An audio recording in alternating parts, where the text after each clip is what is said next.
बिस्मिल्लाहिर्रहमानिर्रहीम। 1,68,990 की weekly closing अक्टूबर का पहला हफ्ता, और पहले हफ्ते में तकरीबन 7,000 पॉइंट का मार्केट ने गेन लिया। बाज़ार में एक वाइल्ड मोमेंटम है, और ये वही मोमेंटम है जिसके लिए पिछले 1.5 महीने से कह रहा हूँ कि शॉर्ट टर्म ट्रेड करें। अच्छा, बहुत से लोग लॉन्ग टर्म पे फंसे हुए हैं। अबे तुम लॉन्ग टर्म क्या गधे हो गए, या गधे का गोश्त खा लिया है? जब एक काम अल्लाह मियाँ आपका 5 दिन में कर रहा है, तो आपके साथ कौन से ऐसे जरासीम आपको तंग कर रहे हैं कि जो आपने 5 महीने ही बैठना है उसमें? जो टारगेट 5 महीने पहले यानी 5 महीने में पूरा होता था, वो अगर आपका 15 दिन में और 20 दिन में पूरा हो रहा है, तो प्रॉब्लम क्या है? तो बाजार है शॉर्ट टर्म ट्रेडिंग का, ठीक है। और शॉर्ट टर्म ट्रेडिंग में ये अपॉर्चुनिटी मिल रही है आपको कि बहुत से शेयर्स ऐसे हैं कि जो अपना एक सफिशिएंट हाई बनाते हैं, और उसके बाद वो एक सफिशिएंट करेक्शन भी करते हैं, और उसके बाद दोबारा से उनमें रैली आनी शुरू होती है। मार्केट में इस वक्त भी सेम स्टांस है। मेरे पास कोई नई चीज़ ऐसी नहीं बताने के लिए जो कि मैं बार बार रिपीट कर रहा हूँ कि शॉर्ट टर्म ट्रेडिंग करें, और शॉर्ट टर्म ट्रेडिंग में अच्छे पैसे बनाएं। अगर आप अपना एक रिस्क रख लेंगे, अगर आप एक कैलकुलेटेड, आपका कोई स्टॉप लॉस होना चाहिए, जो कि आपके ब्रोकर का काम है, आपके एडवाइज़र का काम है आप तक बताना। और कम से कम मेरा जो क्लाइंटेज है वो इस बात के गवाह हैं कि इस हफ्ते में एक नीचे का पिवट दिया था, और पहले ही दिन मार्केट ने वो डिप लिया, और वहीं से बाजार एक्यूरेट पलटी। और जब मार्केट वहाँ से पलटी है तो उसके बाद दोबारा न्यू हाइस बन रहे हैं। वो पिवट अगर टूट जाता, मैं सेल कॉल दे के निकाल देता सबको। और जब तक वो पिवट अब बाकी, अब जो नया पिवट मैंने दिया हुआ है, ठीक है, अब एक नया पिवट दिया हुआ है, जो कि ऐसी बातें वीडियोस में देने का नहीं है, वो प्राइवेट में मुझसे मेरे क्लाइंट्स पूछते हैं, और क्लाइंट्स को खुद ही वो ब्रॉडकास्ट के थ्रू मैसेजेस पे अपडेट जारी है।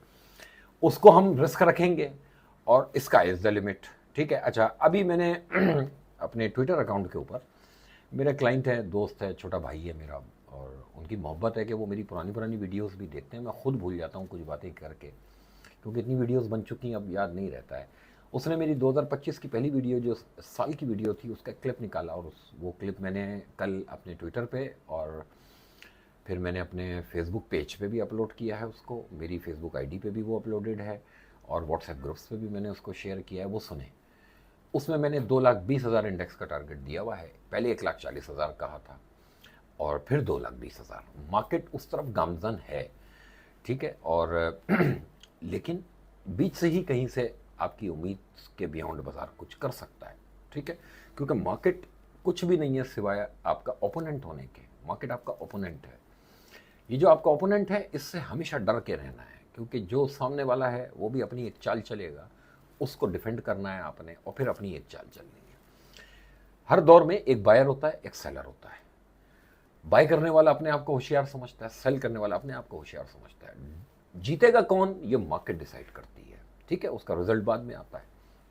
इन तमाम चीज़ों को सामने रख के सिर्फ इस बात पे फोकस करें कि अपना एक रिस्क रखें, और उस आइटम में ट्रेड करें जिसमें जाने के 50 पैसे हों, आने का रुपया हो, जाने का 1 रुपया हो, आने के 3 रुपये हों, जाने के 5 रुपये हों, आने के 25 रुपये हों। 1:2, 1:3, 1:4, और आजकल की मार्केट में तो फैशन है 1:20, 1:10, ठीक है। इतनी जो है माशाल्लाह, जो है वो जुमा बाजार लगा हुआ है, नोट बरस रहे हैं इन्वेस्टर्स के ऊपर, अगर रिस्क रख के काम करेंगे। एक आइटम जो ऑलरेडी 5% बढ़ जाए, और उसके बाद वो आपको अच्छा लगे, तो बेसिकली वो आपको अच्छा नहीं लग रहा, आप बेवकूफ़ लग रहे हैं, ठीक है। मेरा बताया हुआ कोई एक आइटम भी, मेरे क्लाइंट्स गंवाए, अब माशाल्लाह बहुत बड़ी क्लाइंटेज चला रहा हूँ, मेरा बताया हुआ कोई आइटम भी ऐसा नहीं होता कि क्लाइंट ये कहे कि सर ये तो पहले ही बढ़ गया, अब आप क्या बता रहे हैं, ठीक है ना। मैं मुर्दार चीज़ दिलवा रहा होता हूँ, और फिर उसमें एक ज़िंदगी अल्लाह दिखाता है, ठीक है।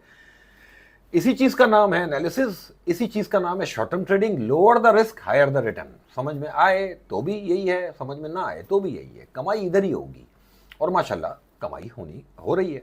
पिछली वीडियो में मेरा मूड था, किसी एक ने बड़ी रिक्वेस्ट की थी मुझसे, वो मेरे क्लाइंट भी नहीं थे, काफ़ी उम्र रसीदा साहब थे, उन्होंने मुझसे बड़ी इल्तिजा की थी कि कुछ आइटम बता दो। मैंने पहली बार अपने मिजाज से हट के वो काम किया था। क्या बताया था, कुछ याद है? 36 रुपये पे PRL का रेट था, पिछले हफ्ते बंद हुआ है 40 रुपये। ATRL का रेट था 465 रुपये, उस वीडियो के टाइम पे, एक हफ्ते पहले रात के वक्त बनाई थी। और आज है ATRL 748 का हाई बना के 740 के करीब बंद हुआ है, ठीक है। यानी तकरीबन वहाँ से 70-80 रुपये ऊपर आ गया। PRL 36 रुपये का शेयर 40 रुपये के ऊपर। एक PSX बोला था, वो भी 36.5 का था, 41.5 का कल हाई बनाया है और 40 के आसपास बंद हुआ है। इसी तरह एक BML बोला था, वो 7.5 से खिंच के 8.5 का हाई बनाया है और तकरीबन 7.25 के करीब कहीं बंद हुआ है। ये शेयर अभी बढ़े नहीं है, इनमें भी और पोटेंशियल है, ठीक है, इनमें अभी दमखम है, इनमें काम करते रहें। अभी मार्केट 3 फेज में चलती है, लार्ज कैप, मिड कैप और स्मॉल कैप, यानी first year, second year, third year. आप नोट करेंगे बीच में थर्ड ईयर की बारी लगी हुई थी और एकदम फिर आपने देखा कि नेशनल बैंक, UBL, मीज़ान और इसी तरह जो बड़े बड़े स्क्रिप्ट्स हैं, ATRL, ठीक है, तो इनके अंदर फिर एक्टिविटी आई। जैसे ही इनमें एक्टिविटी आई तो आप नोट करेंगे जो पेनी स्टॉक है वो कूल डाउन होना शुरू हो गया। अब इन चीज़ों को बताने के बाद भी अगर आप लोग फील नहीं करेंगे तो मेरे अलावा कोई बताने वाला नहीं है सब पाकिस्तान में, सच्ची बात कर रहा हूँ। अगर है तो मुझे दिखाया भी करें कि आपसे ज़्यादा बड़ी बात कोई कर रहा है। कुछ चीज़ें सिखाने की नीयत से करता हूँ, मैं ब्रोकर माइंडसेट वाला आदमी नहीं, मैं सिखाने वाली जो है वो बात ज़्यादा कर रहा होता हूँ। और उसमें होता यह है कि सिर्फ आप अपने आप को, अपनी चीज़ों को पैसों में नहीं तोलें, अपनी नॉलेज को भी तो तोलें कि अगर कुछ हासिल कर रहे हैं तो फॉलो करें फिर उन चीज़ों को। और कहीं कहीं फिर ऐसी बात है, मेरा भी दिल चाहता है कि मैं दिखाऊं, मैं जतलाऊं कि भाई मैंने जो चीज़ बताई है वो वैसी हो रही है।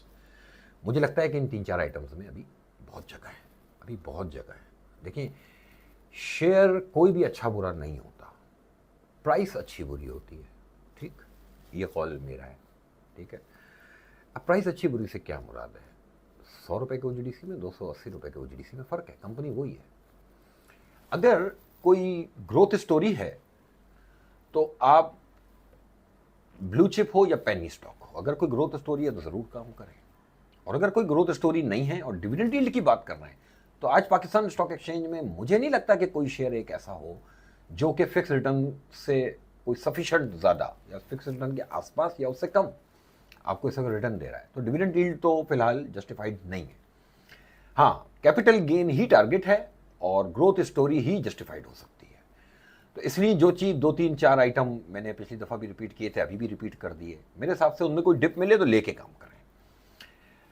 छोटा आइटम भी जो बता रहा हूँ वो अगर आपको थोड़ा नीचे मिलता है तो अपॉर्चुनिटी है, पीछे ग्रोथ स्टोरी है, बड़ी खबरें आने वाली हैं इसकी अभी, ठीक है, और उसमें इंशाल्लाह आपको नज़र आएगा। देखिए, आपको याद होगा, मैं कुछ चीज़ें ज़रूरी है कि याद दिलाऊँ, क्योंकि लोग ना खा पी लेते हैं, हमारी एडवाइस पे शुक्र अदा करते हैं अल्लाह का, और फिर हमें भूल जाते हैं। अच्छा, तो फिर नुकसान हो जाए तो फिर अल्लाह याद नहीं आता, फिर हम याद आते हैं कि इसने मरवाया है।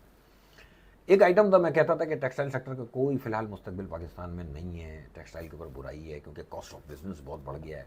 लेकिन एक टेक्सटाइल है जिसकी ग्रोथ स्टोरी है, याद है, वो था चनाब लिमिटेड।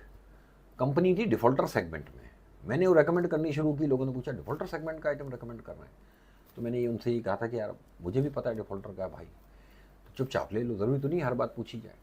फिर क्या हुआ, वो 3 रुपये का शेयर 6.5-7 रुपये हुआ तो वो डिफॉल्टर सेगमेंट से बाहर आ गया। और फिर क्या हुआ, फिर उस कंपनी ने जब टर्न अराउंड शुरू किया, जो मैं बताता था कि जी इसमें ग्रोथ स्टोरी है और इसका टर्न अराउंड है, और जब उसके फाइनेंशियल्स के ऊपर उसका इम्पैक्ट नज़र आना शुरू हुआ तो 26 रुपये ट्रेड होता हुआ देखा आपने। 1 साल की इन्वेस्टमेंट में 3 रुपये का शेयर 26 रुपये ट्रेड हुआ, इसको कहते हैं ग्रोथ स्टोरी। इसी तरह बैंक मकरामा BML में 3.5 रुपये से मेरे पास कई सौ हज़ार लोग हैं जो गवाह हैं कि जिनके पोर्टफोलियो में एंट्री दिखा सकता हूँ कि 3.5 रुपये में भी दिलाया था, 360, 370 में भी दिलाया था। आज नया इन्वेस्टर बाजार में आ रहा है, मैं उससे ही कह रहा हूँ कि थोड़ा थोड़ा नीचे जाए तो थोड़ा थोड़ा उसको जमा करें, और ये 6 महीने के लिए रख लें। बड़ा शौक है ना लॉन्ग टर्म इन्वेस्टमेंट का, 6 महीने 1 साल का, तो 1 साल के लिए ये रख लें आप, ये वाला शेयर। ये मुझे लगता है 12-13-14 रुपये ट्रेड होगा, तो यहाँ से भी डबल हो जाएंगे पैसे, क्योंकि ग्रोथ स्टोरी है, पीछे कोई टर्न अराउंड आने जा रहा है इसका। और जो बैंकिंग सेक्टर जितने P मल्टीपल पे ट्रेड हो रहा है, बैंकिंग सेक्टर की अब जो प्राइस है उस हिसाब से तो ये कोई रेट ही नहीं है। तीसरा ये है कि पाकिस्तान में पहले ही चंद इस्लामिक बैंक्स हैं लिस्टेड, बहुत चंद हैं, उन तमाम Islamic bank listed Islamic banks के रेट देखें, ठीक है। और जब इसके डेट्स क्लियर हो जाएंगे और ये मिनिमम कैपिटल एडुकेसी रिक्वायरमेंट जो स्टेट बैंक की है वो फुलफिल कर लेगा, तो उसके बाद ये शेयर यहाँ रहेगा ही नहीं, क्योंकि पाकिस्तान में जो बैंकिंग सेक्टर का अगर फ्यूचर है वो इस्लामिक बैंकिंग में है, और ये इस्लामिक बैंकिंग में का ही शेयर है, और ये अभी ब्रांच नेटवर्क भी अपना बढ़ा रहा है। ये बेसिकली उस बुराई से बाहर आ रहा है कि जिस बुराई की वजह से इसकी प्राइस 3-4-5 रुपये हुआ करती थी। इसी तरह अटक रिफाइनरी है, मेरे हिसाब से ये नहीं बढ़ा। अटक रिफाइनरी, अब मैं हर शेयर के फंडामेंटल्स पे बोलने लगूँ तो एक एक वीडियो जो है 20-20 मिनट की, 40-40 मिनट की हो जाएगी, एक एक आइटम पे 40-40 मिनट की वीडियो बन सकती है। अटक रिफाइनरी फ्री मिल रहा है इस वक्त। ये 700 रुपये, 750 रुपये कोई रेट नहीं है इस कंपनी का। इस कंपनी के फाइनेंशियल्स तो उठा के देखें, ये चीज़ क्या है, इसकी अर्निंग्स तो ज़रा चेक करें, इसकी अर्निंग्स कितनी है। और फिर आगे जिस वजह से ये इतना सस्ता मिल रहा है वो मामला अभी IMF के साथ डिस्कस भी हो रहा है कि इनके सेल्स टैक्स का जो इशू है वो कहीं ना कहीं जाके रिजॉल्व होना है, क्योंकि वो रिजॉल्व ना होना ऑप्शन नहीं है। रिफाइनरीज को इवेंचुअली एक्सपेंशन पे जाना है, अदरवाइज ये रिफाइनरीज बंद हो जाएंगी, ये 3 डब्बे वाला ये लोहा खरीदेगा इनका। तो जहां ऑप्शन ना हो वहीं बेट की जाती है कि अब एक ही ऑप्शन है, बेशक देर सवेर हो जाए, लेकिन ये मामला रिजॉल्व होगा और इसमें अभी एक बड़ा जैकपॉट लगेगा। इसी तरह PRL फ्री मिल रहा है अभी भी, लेकिन 36 रुपये भी दिलाया था, अब मैं नहीं दिला रहा, ठीक है। 665 रुपये का उस दिन ATRL का रेट था, 36 रुपये का PRL का रेट था, 36 रुपये 50 पैसे का PSX का रेट था, और 7.5 रुपये का BML का रेट था, ठीक है। 86 तक का BML की जगह दी है, नीचे 86 तक जाए, चुपचाप लेते रहें इसको, और 6 महीने साल भर के लिए रखें। ये शॉर्ट टर्म वाला नहीं है, इसको अगर आप लॉन्ग शॉर्ट टर्म में भी ये रुपये के गोले देता रहेगा अप एंड डाउन। आपने देखा ऊपर 8.5 हुआ था वेंसडे और थर्सडे को 8.5 रुपये हुआ, और फ्राइडे को दोबारा 7.5 रुपये मिल रहा है। इस तरह की फ्लक्चुएशन चाहें तो वो आप अवेल करें, क्योंकि शॉर्ट टर्म ट्रेडिंग वाली मार्केट है। अदरवाइज इसको लंबा भी रख लेंगे तो कोई बुराई वाली बात नहीं है। इसके अलावा भी 2 शेयर्स हैं, अब इसके अलावा 2 शेयर्स और दूंगा, ठीक है। चलो एक अच्छा बता देता हूँ, एक अभी भी पेट में रखूंगा, वो क्लाइंटों को पहले बताऊंगा, क्योंकि क्लाइंट्स को एक बता चुका। FFC फौजी फर्टिलाइजर अभी कोई रेट ही नहीं है मार्केट के हिसाब से। रिस्क रखें, एक स्टॉप लॉस रख लें, जो करंट प्राइस है वहां से 25 रुपये का स्टॉप लॉस रख लें इसका, ठीक है। ऊपर इसमें 50 रुपये, 60 रुपये, 70 रुपये तक की जो है अपसाइड मूव आप देखेंगे। और जो पिछले हफ्ते के जो 3-4 आइटम बता रहा हूँ जो रेकमेंड किए थे, वो अभी बेचने नहीं चाहिए, वो अभी रख लें, अभी उनमें कोई रेट नहीं आए, अभी आप रेट देखें इंशाल्लाह उनके। आने वाले दिनों में भी मार्केट में बुल रन कायम रहेगा। मेरे ट्विटर और फेसबुक पे जाके पिछली 2025 की जो पहली वीडियो का एक क्लिप लगाया वो ज़रा रिकॉल करें जाके। और मैंने क्या इंडेक्स का टारगेट दिया था, 1,40,000 के बाद 2,20,000, उसी वक्त उसी तरफ बढ़ रहे हैं, लेकिन बीच में कंफर्टेबल नहीं होना है, डर के काम करें। डराता रहूँगा क्योंकि एक रिवर्स लगेगा, ये जो रिवर्स होगा उसमें एक हार माननी होगी आपको। वो जो हार माननी होगी वो इस बात की निशानदही करेगा कि हाँ यहाँ पे मैं गलत हो गया, मैं उस चीज़ को गलत मानूंगा, बाजार से बाहर आ जाऊंगा, ताकि ये जो मैंने कमाया है ये सेफ रहे, इसमें से थोड़ा सा देना होगा। ये चिंदी चोरी करेंगे ना कि यार ये शेयर तो अभी 15 रुपये ट्रेड हो रहा था, मैं 14 रुपये पे क्यों बेचूँ इसको, तो वो 14 पे नहीं, फिर वो 4 रुपये पे बिकेगा, ठीक है ना, फिर लंबा लॉस हो जाएगा। इसी तरह क्विक इन और आउट करते जाएं, बहुत अच्छे पैसे बनेंगे आप लोगों के। मुझे लगता है कि आने वाला हफ्ते में भी अभी कंटिन्यूएशन रहेगी। एक स्टॉप लॉस है, वो अपने अपने एडवाइज़र से पूछें, और अगर मुझसे पूछना है तो मेरे पास अकाउंट खोलें, ठीक है, क्योंकि इधर भी पेट लगा हुआ है, हमें भी काम धंधा करना है। वीडियो फ्री में मिल रही है, जितना फ्री में मिल जाए उतना काफ़ी है, वरना अगर मनोसलवा पे शुक्र अदा नहीं करेंगे और सलाद का इंतज़ार करेंगे तो मनोसलवा भी बंद हो जाएगा, मैं वीडियो बनानी बंद कर दूंगा। मेरे क्लाइंट्स के लिए ये पिवट्स होते हैं रोज़ के, तो अकाउंट खोलें और रोज़ का पेमेंट भी ले लें। अदरवाइज आइटम फ्री में बताने शुरू कर दिए, मिजाज से हट के काम कर रहा हूँ, मेरे मिजाज भी नहीं है ये बातें। कभी मेरी तकरीबन 500-550 वीडियोज़ अपलोडेड हैं, जाके देखें, कभी आइटम नहीं बोले थे, क्योंकि अब मार्केट में इस वक्त कोई ख़ास फंडामेंटल है नहीं कि मैं उस पर बात करूं। तो चलें आइटम ही दे देते हैं, वो दे दिया, आज एक और दे दिया, FFC भी दे दिया आप लोगों को, लेकिन एक आइटम और है, बड़ा सुथरा है, मज़ा आएगा इंशाल्लाह। Thank you.